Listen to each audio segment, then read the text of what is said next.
So I'm Jeff McCurry, Western Regional Sales Manager for Best Buy Metals. There's a lot that plays into that being a far superior product. Yes, sir. But just in the element of the roofing and the siding alone, that is your biggest differentiator. The matte black was a conversation of us going, we got to solve this problem. Yep. I was hoping you'd bring that up. I love that. Anybody that wants to do a black standing seam, let's talk HD texture. Last question. Screw in the flat or the ridge? Brother, you never screw in the ridge.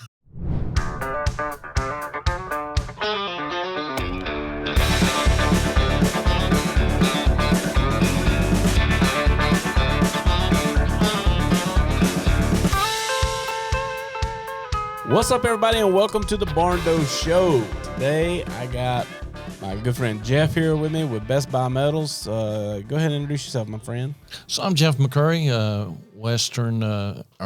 Western Regional Sales Manager for Best Buy Metals, and been doing this selling metal probably 25 years now.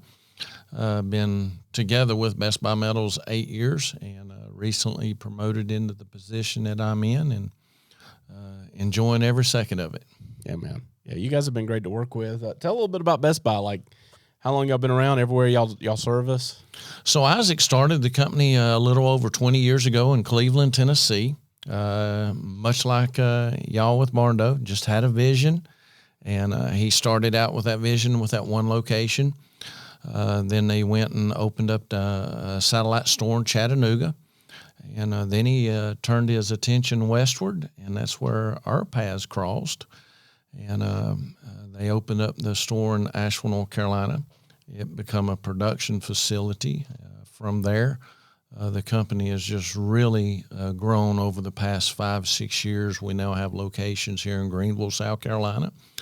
We've got locations in Knoxville, got locations in Charlotte, one in Dalton, Georgia, and Knoxville, Tennessee. So just a really growing company, and he's looking to probably open up another 2 more locations eventually. So it's exciting. Yeah, man. Yeah, and you know, for us, it's always tricky to find someone who can service what we need, sure, you know, and get it when we need it. And you're talking about a ton of metal, but also just like fit in and be able to meet our needs, because it's always changing and there's always, you know, demands, and you got field deliveries and then issues on deliveries, or like how do you get replacement? So there's a lot more to it than just like, hey, this company can stamp out some metal panels.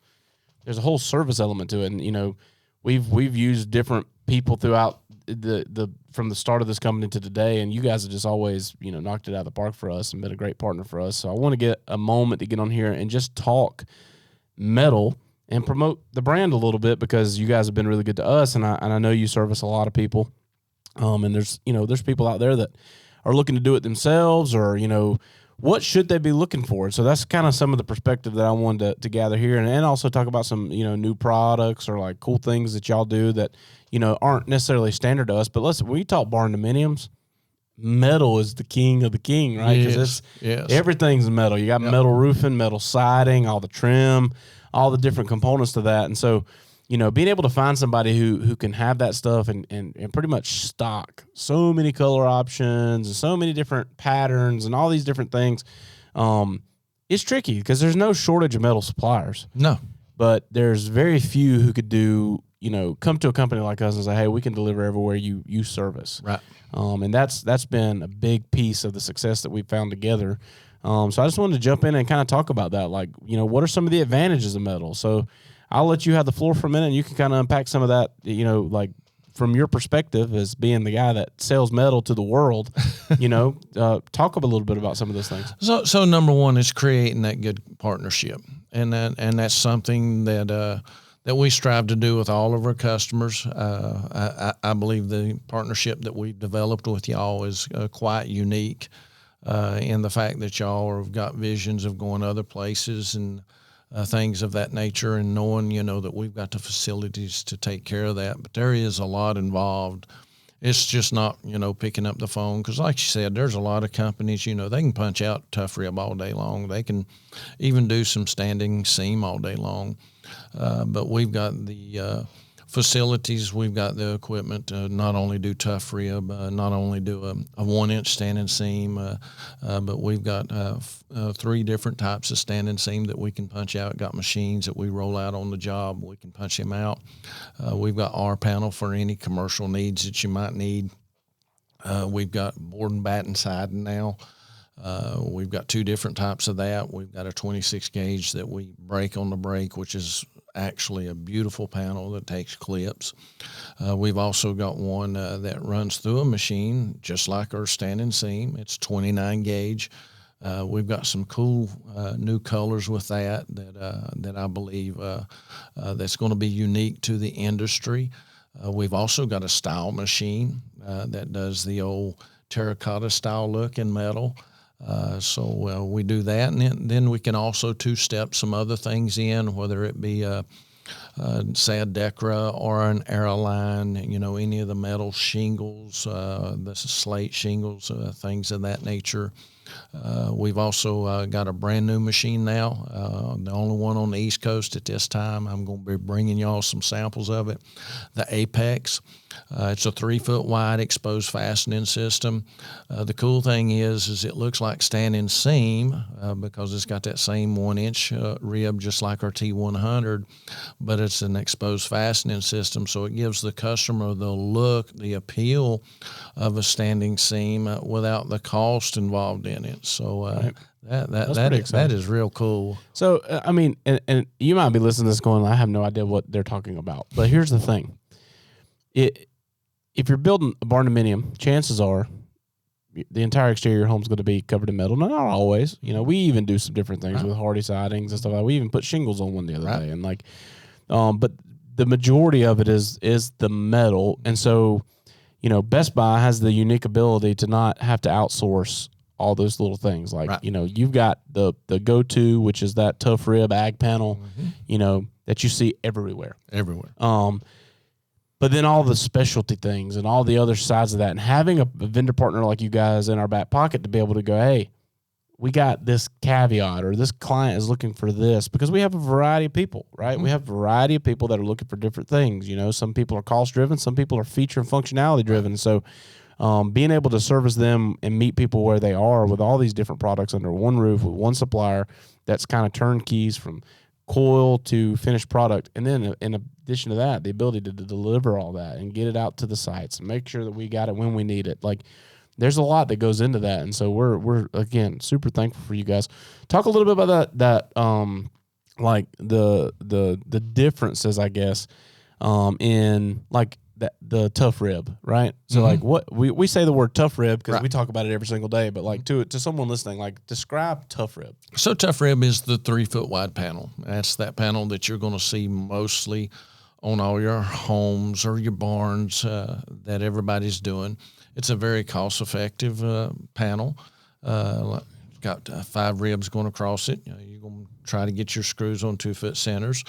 Sometimes if you get in those high wind areas and you need to tighten those screws up, you can bring them down to 16-inch centers, but that's just a 3-foot wide. We call it professionally an exposed fastening system because you see the screws.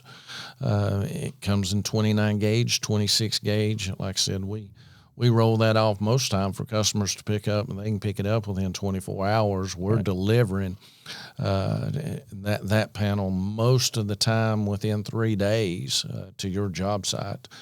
It don't matter really where it's going. I mean, we just load it up on a truck and go. So that's the difference of that panel. And then when you start getting into your specialty panels, I know that we're doing one for you up in Rosman.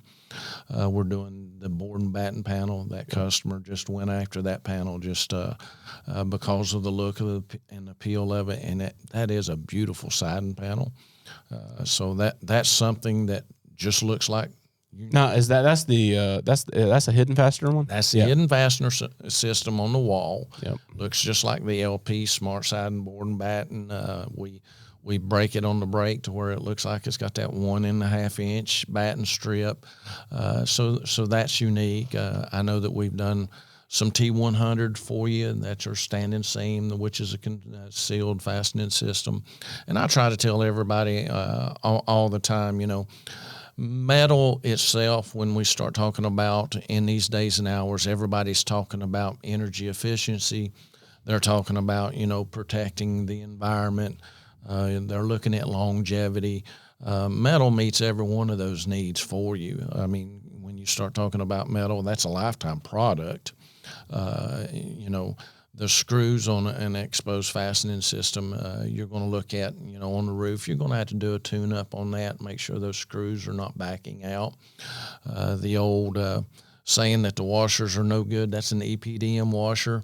That rubber washer will last forever. Studies have shown that through the testing of it that they go 50 years and it hasn't even moved. The bad thing is metal expands and contracts just like everything else, and that screw backs out a little bit. So you're going to have that tune up. The T100 or any standing seam, that's your lifetime roof right there. Right. You put that one down, 26 gauge, you turn and walk away from that. There is some cost differences in that, but it's all in your flavor. It's all in your budget. It's all in what appeals to you.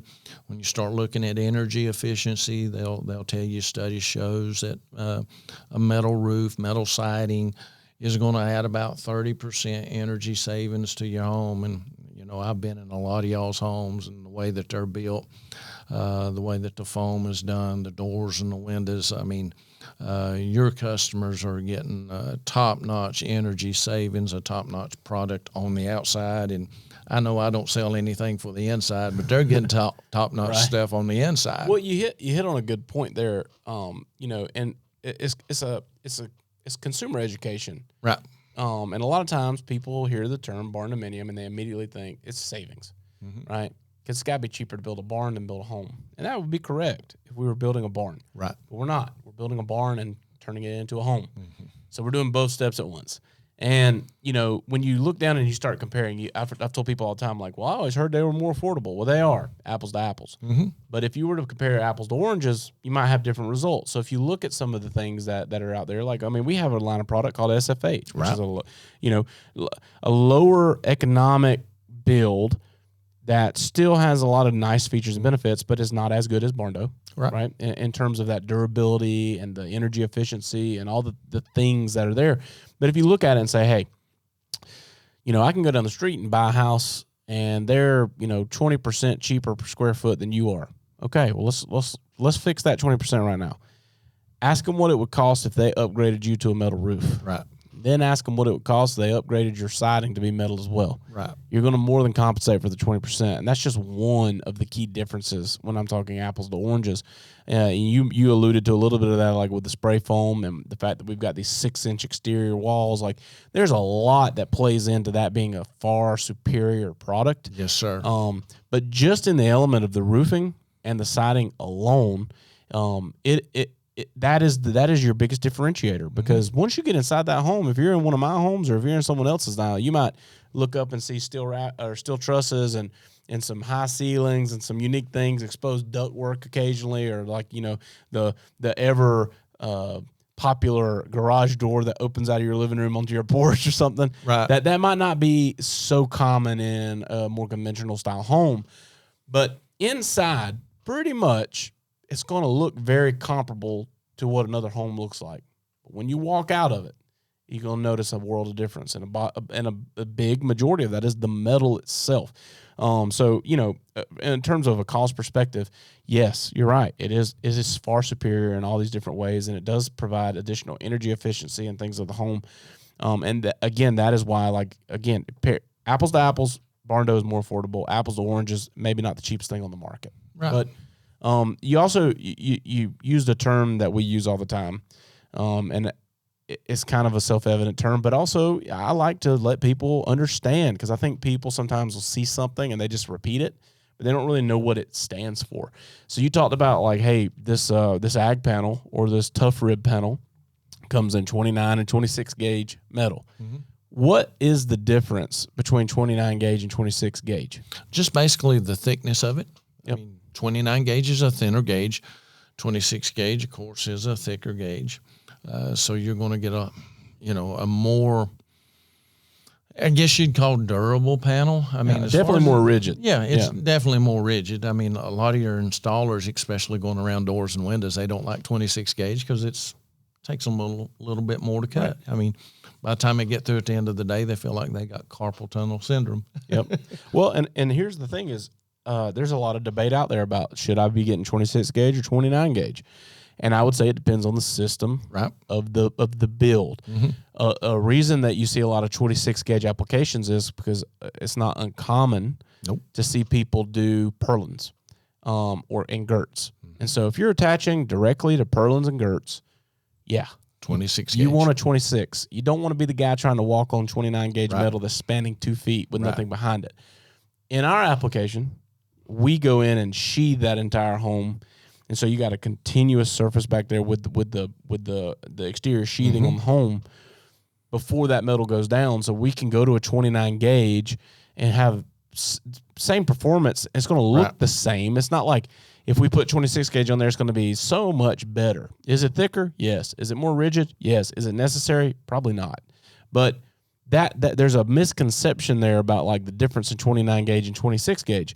Even in trims. Now, I'd say this, with 29 gauge, you got to kind of treat it with kid gloves, during the install process, because, you can get that screw offset a little bit, put a wrinkle or but in terms of the actual ability to withstand the elements, as long as you got the proper undercarriage under there. Substrate. Yeah, the substrate beneath it really dictates the gauge of metal required. Right.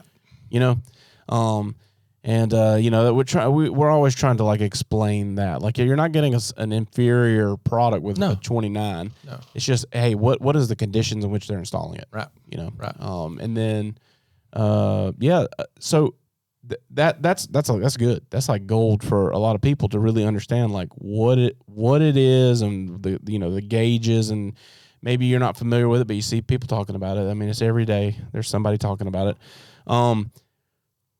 Talk about some of the specialty metals, and like, you alluded to the fact, hey, this standing seam, you call it a forever roof. We did the same. Me and Ross both have a background in the roofing industry, and that's considered the forever roof. And I said that the other day showing a property, one of the Riverbend properties. We've got the standing seam on it, and I was telling the client, I'm like, yeah, that's what you call your forever roof. And the realtor was like, what about if a hurricane came through? And I'm like, oh, I mean the house. So is it impenetrable? No. But in terms of the average life of a roof, that's a permanent roof. Right. And you talked about like, hey, it is more expensive. Talk about why. Well, number one, you're going to a 26 gauge. So 26 gauge is more expensive to begin with.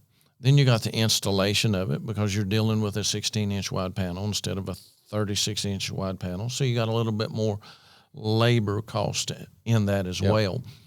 But the benefits far outweigh the negativity of that cost difference. Right. When you start comparing it to shingles or something else of that nature that you might be putting up, the life expectancy of metal, it's going to last a lifetime. Is there going to be some fading and some paint? Of course there is, over a period of time. And as long as it don't get outside of the parameters of what the manufacturer has suggested on that, and that roof is a lifetime roof, number one, because you don't ever have to worry about screws. Put down correctly, it'll never leak. Yeah. Just because there is a piece of trim for a piece of trim that goes with a piece of trim that hides everything. Then when you start talking about a lot of people going to solar panels, right? So if you're doing tough rib, and I'm not knocking tough rib. Tough ribs are gas pumps. Standing seam is my love. Right. Tough ribs are gas pumps, right? But when you got people putting solar panels on tough rib, they're having to now make an extrusion into your panel to put some kind of connector into the substrate to hold those solar panels. With a tough rib panel, you just get an S5 clip. You put it on the standing seam. The solar company will run their bars, lay their panels down.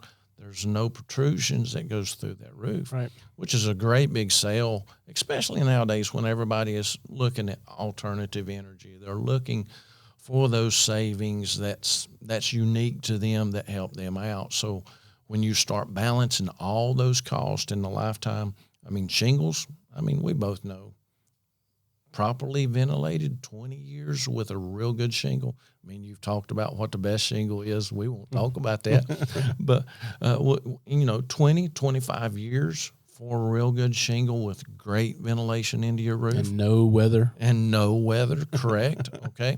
And true, if a storm comes through, you're going to get homeowners to replace it, but then your homeowners' insurance is going to go up. Everybody knows what the cost of insurance is now, and they're suggesting that it's going to go up again.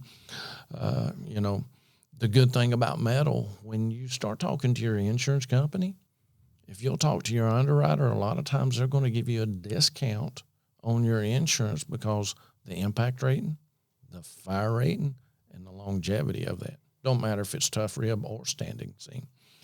But standing seam is very, very unique panel. And then there's other unique panels that's unique to us, like our style panel. It looks like the terracotta tile. We got four or five different colors in that. I don't see You don't see it much a here. lot of it, but now when I used to live out west, we'd seen it all Everywhere. the time. Yep. I like it. Yep. I really do. I really like the way it looks. Ross was like, I don't like the way it looks, but I really like it. It's unique. I mean, up at the State Fair, I was talking to a customer. That's all he wanted to talk about. I showed him the panel, showed him the brochure. He's like, wow, I'm putting that on my house. I mean, in the mountains of western North Carolina, to see what you'd call a tile roof, I mean, you don't think much of it, but right. It's unique, and you get those unique customers. And I think it's great that Best Buy Metals, Isaac Libby had the vision of, hey, let's get some different machines that make us unique, stand out, because they are unique customers. You've got them. Everybody's got them. And now we can service them. We're not having to worry about somebody else. All we have to do is get the call. Yep.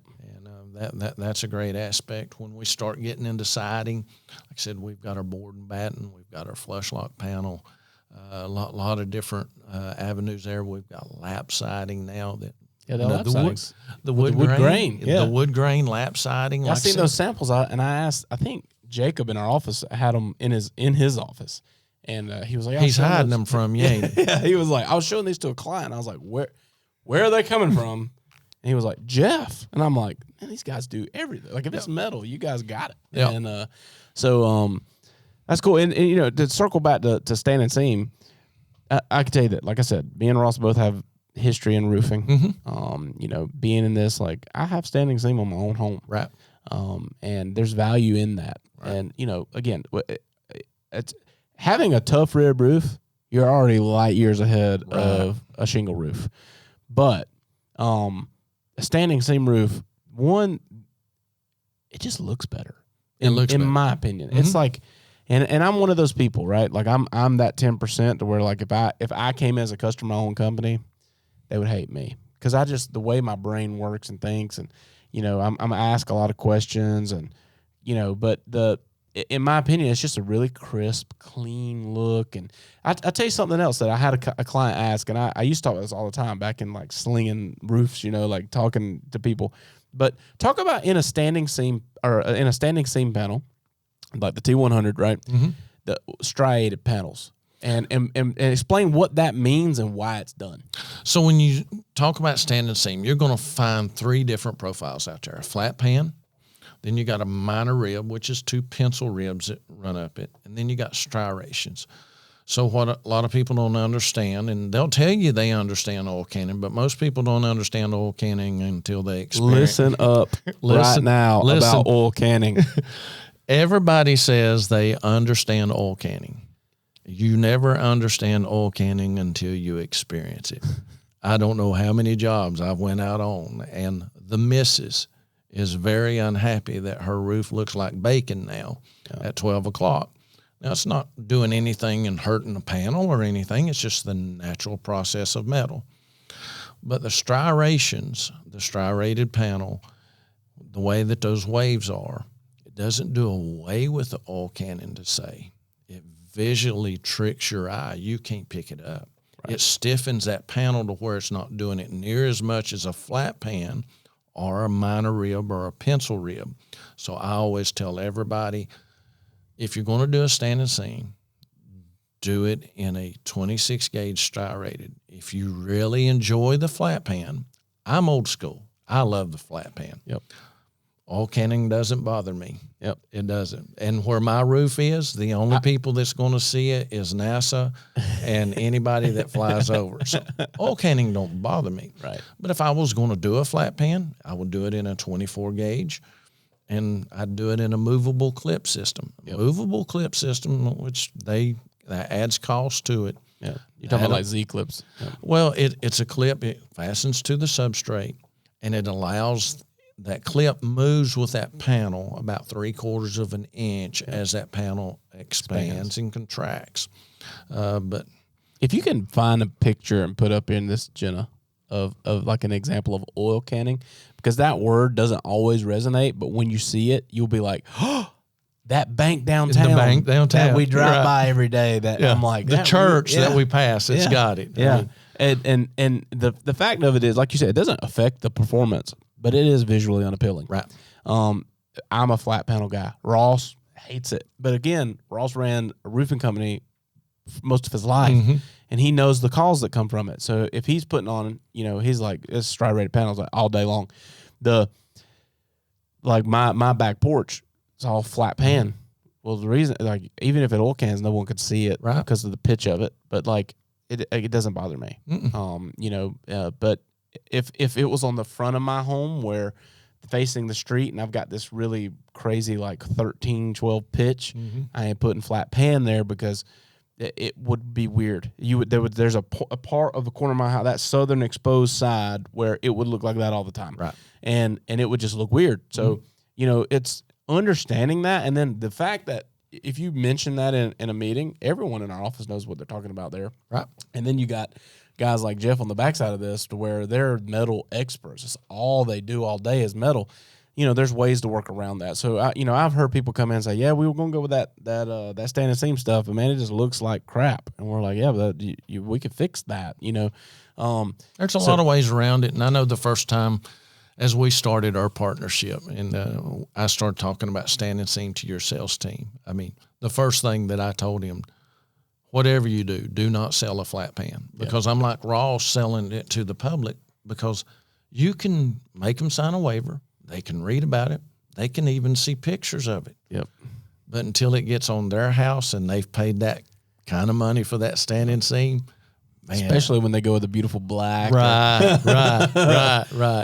Yeah, well, and, hey, I'll tell you what. Let's talk about that, because there is a massive trend in the last 24 months of all black Barndos, and we've built plenty of them. Black is beautiful, baby. Yeah, people are obsessed with it right now. It's like, the white farmhouse is a forever staple in the Southeast, right? That ain't ever going anywhere. Nope. The black and white combo, like we call it tuxedo. Right. It ain't going nowhere. But the black on black has like come in with like this. It's all the craze about everything right now. So like all black on black. Here's what people can come to expect. Black shows everything. I drive black vehicles. Black is my favorite color. I love everything about it. Like, I wear black 99% of the time. My cars are black. Guess what? My black cars, if you don't wash them every other day, they don't look good. Right. Because they show every imperfection. Right. The way black absorbs heat and absorbs light, it lends itself to show variables. Right. And metal expands and contracts. You know what doesn't move unless you have this floating clip system like you're talking about? The fastener. Right. That fastener's not moving. Right. So if the fastener's not moving and the metal is moving, what's going to happen? It's going to bubble up, pop down. Bubble up, pop down. It's going to look wrinkly. And sometimes it's just the way the light reflects off of black, because you got a shadow on a part of it and you got light gleaming off the other part of it, and it looks like, oh my God, there's wrinkles all in this. Right. And then some of it is the metal's naturally going to move. But with black, I've had more customers lose their mind. Now, can it be an install and properly installed? Of course. Sure. Do we address those? Yes. You know, because there'll be somebody listening be like, you just don't know how to put it in. Yeah, okay. The black shows every minor thing. So when it comes to putting on, you know, rake trim and the edge trim on the gables and all that stuff, and like even our fascia metals and things that we're putting on.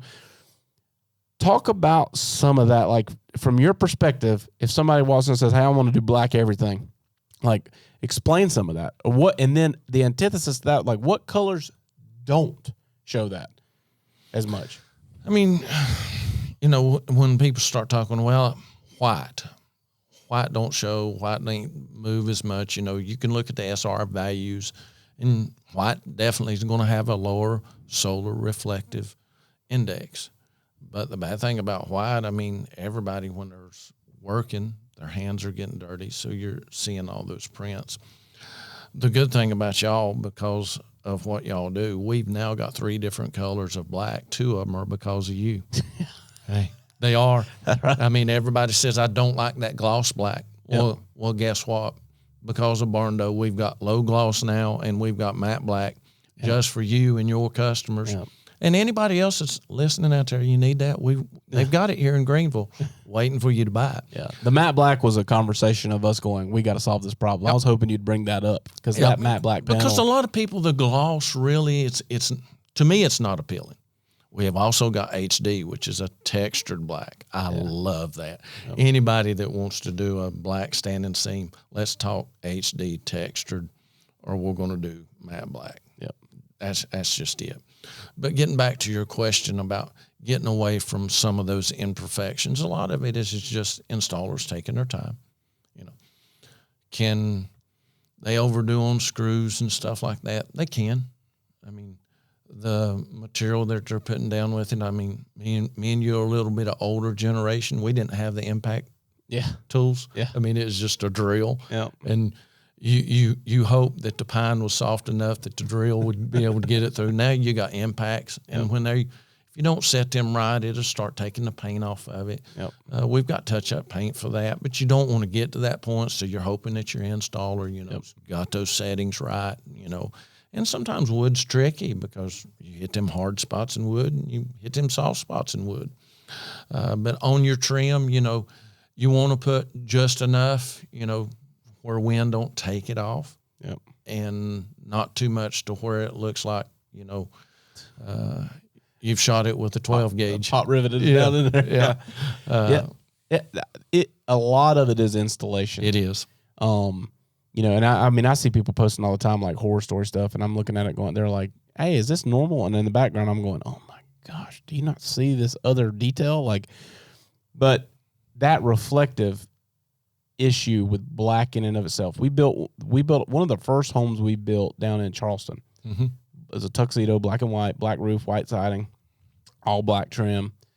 And we put the roof on. That's one of the first things that goes up. So we put the roof on, and some of that trim where he was at, like part of his lot shaded by trees. The other part, he's got like a little hot pocket of sun coming in, and the sun's bouncing off. And so you got 2 different colors of black. Yeah. And he's standing in his driveway. He's like, that doesn't look right, TJ. And I'm like, it's just the light playing tricks on you. And he thought I was just kind of like making light of his statement. He's like, no, I'm telling you, that's not done right. And I was like, it's the light.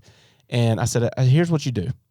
What time, and he worked from home. I was like, what time does your wife get off work? He's like, 5:30. I said, all right, I want you, when she gets off work, y'all go eat dinner. And right at dusk, come back and look at it. And if it doesn't look right then we can address it. But I'm telling you, it's the light is deceiving you. And he was like, that's mind-boggling. Yeah. And then, again, we've built them before where, out in the middle of a field, and it's just nothing but sunlight, and it's all black, and it's kind of radiating, and it almost becomes reflective even. Right.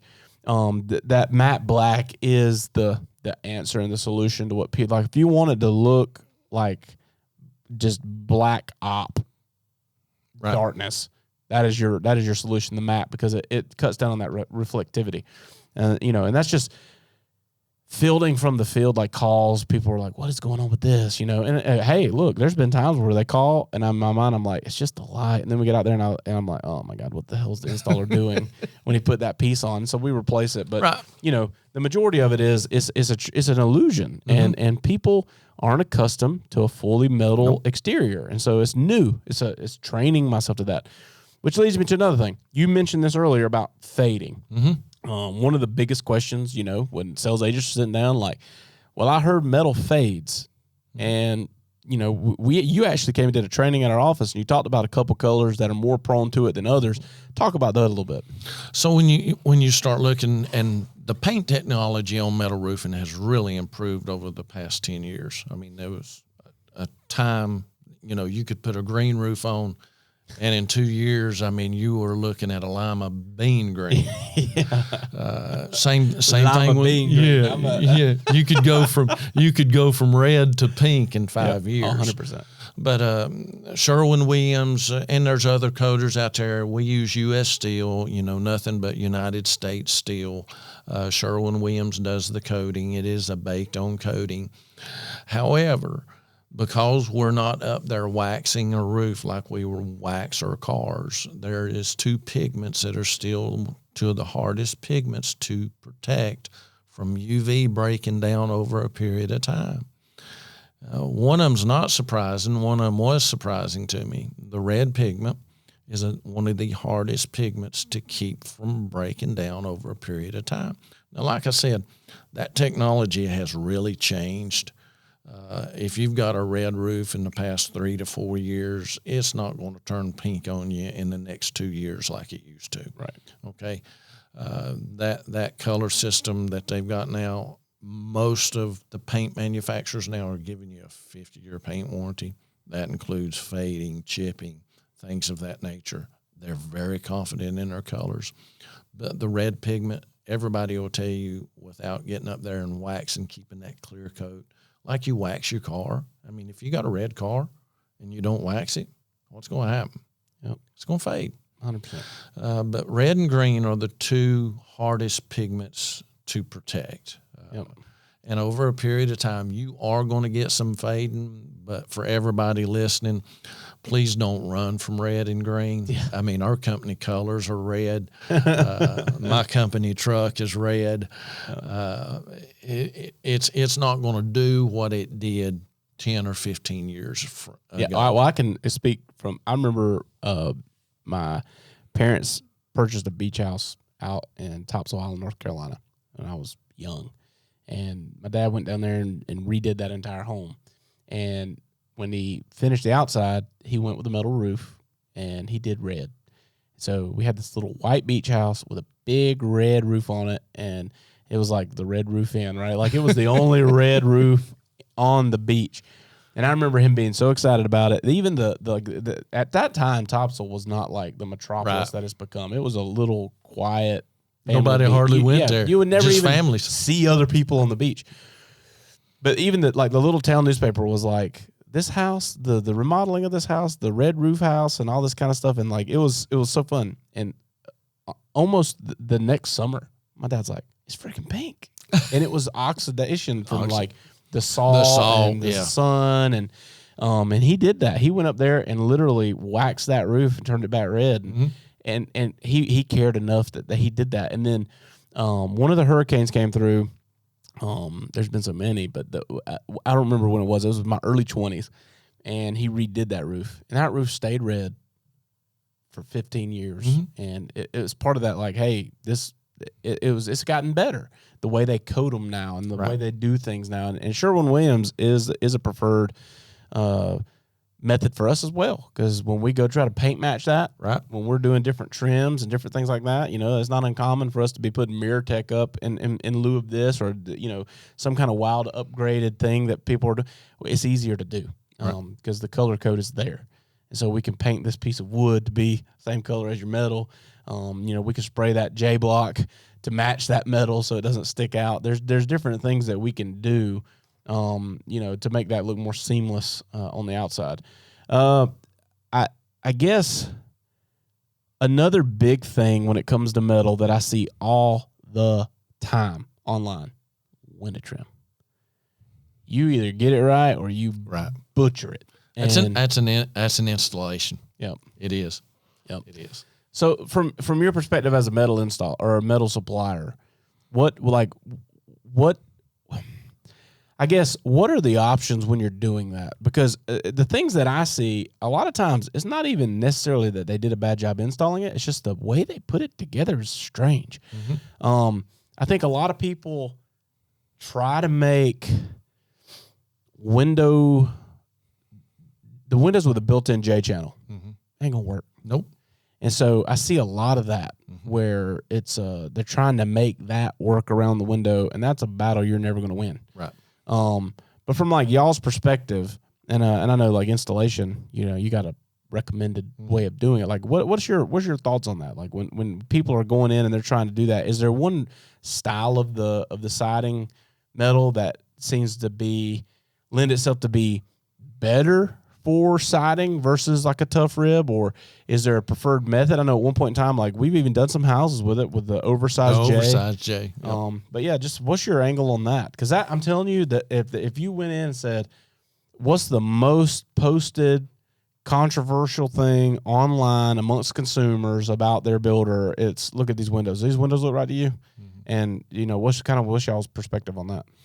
So. It is hard sometimes, especially if you're doing a 3-foot wide siding, because sometimes you can run into where that window is just, you don't have two pieces of metal come together. Yep. So if you got two pieces of metal coming together, those cuts become real clean. Yep. If you've got a smaller window, say in your bathroom or in your kitchen, and you've got a whole panel that's going over there, that does get. And then you add in the fact that you might have HVAC lines, or all that an electrical outlet, and all that's in that panel. Yeah. That is all. That's all where an installer is going to have to really get creative, take their time, do it right. Of course, J channel. I mean, it's no different than putting your window tape up. I mean, just how they put window tape up, the way it's supposed to go. Certain sides are supposed to go at certain times. J channel's the same way. Your cuts, you want to be able to leave yourself some room to where you can manipulate that panel in there without scratching the other panel that's on the wall. So it is a lot to do with installation. It really is. Yeah. And luckily, y'all got a real good installer. I mean, he really does a good job with that. I've been out on some. I mean, it's butchered. Yep. I mean, and a lot of that, when you're seeing that in those number one questions, a lot of that is just, everybody's used to the LP siding or the vinyl siding, and it's slap and go. I mean, I've installed thousands of miles of hardy board. I mean, you slap and go, come back and caulk. I mean, metal roofing, metal siding. It's a game of finesse. It is. And then when you start getting into your different panels, whether it's board and batten as you're coming up to that J channel, and long doors and things like that, I've run into this. You're going to get that oil canning because now you've taken the rigidity out of that. And I've told installers the way that you can do that, put you a half-inch hem going back into the J channel. That hides that white in the J channel as well that customers will complain about. You can do a closed hem on it. We have tools to where you can close hem on that. Puts that rigidity back into that panel to where it's not apt to do that oil canning. Yep. But when you get into those flat pans of the board and batten, the flush lock, those can give you some difficulty in that eye appeal. Right. Whereas tough rib really doesn't, because the ribs in it and then the minor ribs in it. Right. But it is a finesse issue going around doors and windows. And it's just having an installer that wants to take time and care. All right. Last question. Screw in the flat or the ridge? Brother, you never screw in the ridge. Never. Oh, I love it, man. I'm going to make a clip out of that and post it all over the internet because, man, that you would be like mind blown. Yeah. And all the metal manufacturers, it don't matter where it comes from. Yep. They will tell you that you do not screw in the ribs. Yep. It all goes in the flats. All old schoolers, they'll tell you, we put it in the ribs a long, long time ago, and it ain't never leaked. With nails. That's the difference. Right. Without impacts that they're taking it and driving it and cinching it down. And in the tough rib panel, I mean, it's not flat. I mean, you've just got that little piece, and that washer's not seating in there. So you're putting all those screws in the flats. Oh, boy. So now we're going to segment into my favorite part of podcasts, especially when I have guests on here. It's called Barn Burners. And basically what this is all these groups that we monitor and access, people ask questions in there all the time, and we get curveballs and stuff, and we probably hit some of them in the course of discussion here, but Jenna does a great job of like curating all that and bringing stuff up for us to talk about. So she's going to throw us some questions, and then I'll pitch them back in the mic, and then you give your best shot at answering them. All right. So the question is about metal being a good insulator or adding to the insulation value of the home in hot and or cold climates. Is one better than the other? And what was the rest of that? And how does it impact indoor temperature? Yeah, what does it do to impact like the indoor temperature? Like how does that metal affect that indoor climate? So the good thing about metal versus shingles holds heat. So after the sun has been on shingles from 10 o'clock to 3 o'clock, the sun comes off of it. You can still go up on your roof at 7 or 8 o'clock. That shingle's still holding heat. Whereas with metal roofing, you got a good SR value that's coming off, but also it allows the heat to transfer to your substrate. Now, the way that y'all build homes, it's capsulated right there. So as soon as that heat comes off of that panel, that begins to cool immediately. There is no holding of the heat or anything else as far as summertime or wintertime. I've already stated metal's going to say, studies show metal saves you 30% energy savings. So whether that's in the summertime or whether that's in the wintertime, think about, we know that asphalt shingles, they allow wind to transfer through that. It's not going through metal. Right. Yeah, and if you want to put that to the test tonight, rather than walk on your roof, just walk out on the asphalt street in front of your home. And especially if you're in the South, baby. Right. You know, you go out there barefoot, you'll figure out real quick that asphalt is absorbing and holding heat for a long period of time. And the reflective values of metal are just far superior for that. Like the ability to reflect off that radiant energy. And then there's other things that the homeowner can do that it's added expense to them. I mean, there is solar heat shields that you can lay down underneath. That, I mean, to anybody that gets into all those real cost effectiveness things that's going to save them money down the road, there's a lot of things out there that really adds to what metal already does. I mean, there's been a few houses that they've had to put air exchange systems in because it just got so tight. Yep. Oh yeah. Yeah, we've put some of those in several of the homes we built, especially in like closed cell applications. Yep. What else you got?